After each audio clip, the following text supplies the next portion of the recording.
March was a pretty busy month. We had my birthday, Rob's birthday, our anniversary, the channel's half anniversary, and all the discourse surrounding recent anti-Asian racism. But something big happened last month.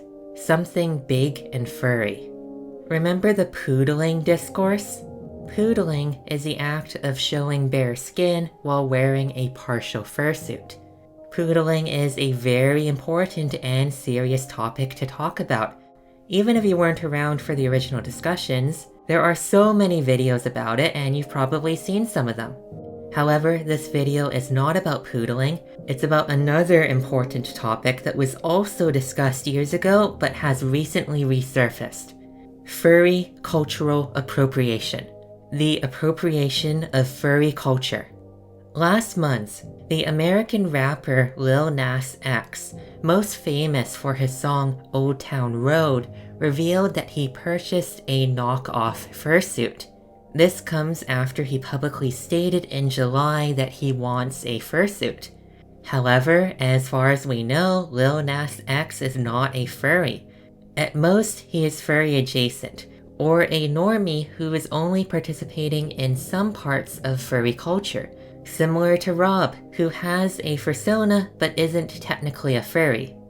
The previous time, and probably also the first time, this topic was discussed in a serious capacity was in 2019, when the shoe company Converse featured fursuiters in their advertisements.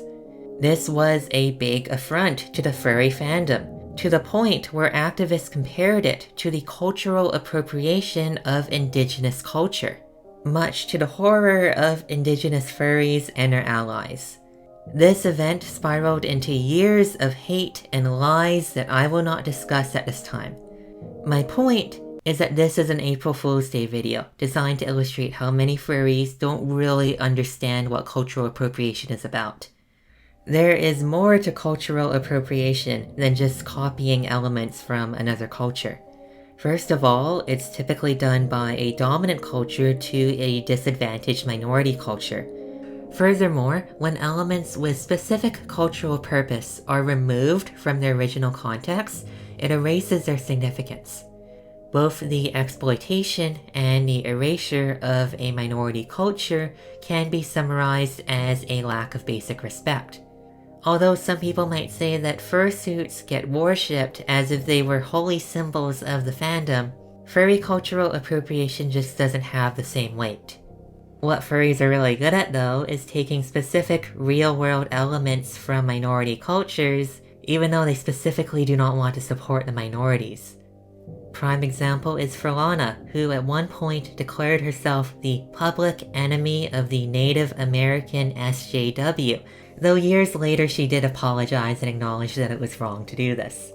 A more recent example would be Javago, an artist and VTuber whose entire brand revolves around sushi imagery. Now obviously I don't mean to say that non-Japanese people can't enjoy sushi. In fact, I imagine that many sushi restaurants in Vancouver are owned and operated by Korean and Chinese families.